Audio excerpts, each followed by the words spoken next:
Alright, welcome again. This is actually not going to be Huckins on film, this is Huckins on metal. It's going to be my first ever video album review. I don't have a copy of the album with me. I'm one of those people, I've gone all digital. If you read the blog, you know I'm trying to sell all my CDs because I don't have space. It's just, basically the laws of physics are saying, oh, you gotta do something here, dude. There's great conflict, so that's the direction I would decide to go in. But I have had a chance to listen to the new Enslaved album, RIITTIR, a few times. I have no idea if I'm pronouncing that correctly. Probably not. But I'm not fluent in runic. I probably never will be. So it just looks like RIITTIR. If I'm pronouncing it wrong, we have a comment section, let me know. Okay. That aside, how was the album itself? Well, first of all, small disclaimer, I'm a huge Enslaved fan. I have been for about probably close to 10 years now. No, I used to I liked them, but I wasn't that into them. And then with Below the Lights, they hooked me. And I haven't gone back. So how does RIITTIR stand up with their more recent work? Well, what do you think? It's amazing. It's Enslaved, for fuck's sake. They're always good. But with Enslaved, you can't really say it just sounds like Enslaved, because they're one of those bands, and this is the reason I love them, is they tend to really change with everything still feels like an Enslaved record, but it's still very different. They don't do the AC/DC thing, you know, they really manage to keep everything fresh. They don't ever get stale. Not that I don't like AC/DC, but let's not kid ourselves, they've written like 3 songs. And they've just recorded them each several hundred times. 3 good songs though, but that's a whole other rant. And, let me see, one of the main experiments and this has been going on the last few albums, where keyboardist Herbrand Larsen has really taken over more of the vocal. Girdle Shelson still handles the majority of the vocals, you know, a lot of growling, snarling, all of that. One of the best voices in extreme metal as far as I'm concerned. But Larsen's clean vocals have definitely been, it's been taking over quite a bit. It almost seems like most of the choruses are now done as clean vocals. Which I don't mind, because the two bounce off each other wonderfully. And that's because these guys know how to write songs. It's one of those funny things about this record was, this is the first record I've really heard out of them where I thought they wrote a bunch of great riffs. Now, I'm not saying they ever wrote bad riffs, mind you.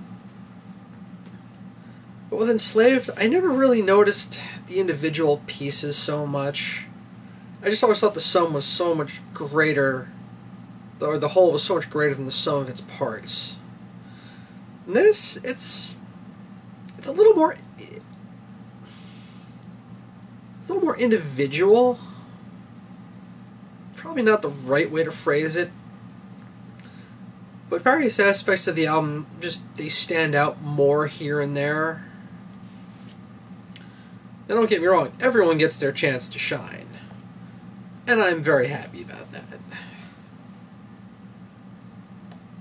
There's actually a few times where, honestly, I haven't heard the bass get this much love since maybe Marjorong. Not that it's one of the bass heaviest records ever, but Enslaved, the bass always just got, it was there, but it was kind of I don't want to say an afterthought, but it could be a little hard to find at times. It steps up a little more here. I can't really pick a favorite song on this album because I love the whole damn thing. You know, it gets very ambient and even a little trippy at times. The first song, "Thoughts Like Hammers," my friend Dave summed it up perfectly. He said, "Okay, apparently Enslaved have been listening to a lot of Neurosis lately." Because yeah, the first song, "Thoughts Like Hammers," it could be a Neurosis song. I would say more of a later Neurosis song, not from their prime, which would be from 91 to 96. You know, Souls at Zero, Enemy of the Sun, Through Silver and Blood. 3 records that still devastate me to this day. God bless them for it. I'm sorry, Dio bless them for it. Terrible misstatement on my part. I also throw out some... let's see, should have wrote this down. I believe it's the song "Storm of Memories." No, it's the 6th song, "Materal." I keep waiting to read that it's material and somebody just forgot to put in the I, but it's called "Materal." There's actually a very extended guitar solo in it. Enslaved don't really do solos. And I wish... I mean, I love that the earlier stuff, it's been very much so incredibly collaborative. But a little spotlight for everyone's not a bad thing because... and I'm not sure if this is Ivar Bjornsson or Arve Estal playing the solo. It's really good, though. It's... wow. Wish you guys would show off a little more. You're quite good at it.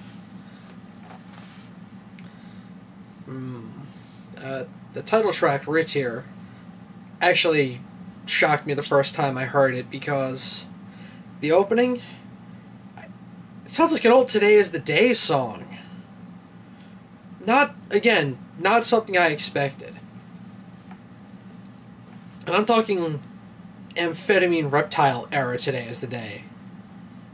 You know, those first 3 records that absolutely kill everything they've done since.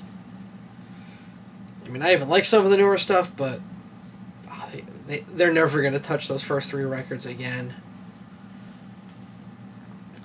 But yeah, going into an Enslaved record, you know, I'm not thinking, well, I'm sure it'll have a little Neurosis Today Is the Day flavor to it.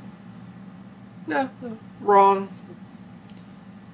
It's probably one of the reasons I love this band is because they don't have a defined sound. They just kind of go into the studio and be like, well, let's see what happens. I mean, I know they're not a jam band or anything, but it seems like they're not worried about what will fans or anyone think. We're just going to make our record, and the audience will find it. And if you haven't found it yet, you need to start looking, because this is the good stuff. Just a bizarre mix of ambience. As with the most later Enslaved, it gets rather proggy here and there. Which is really strange because I'm really not into progressive rock and metal that much. But the way these guys tend to blend it with death and black metal just makes it a great combination. Especially because that's the very weird thing about it. I was talking about how the earlier records, no one ever really stands out.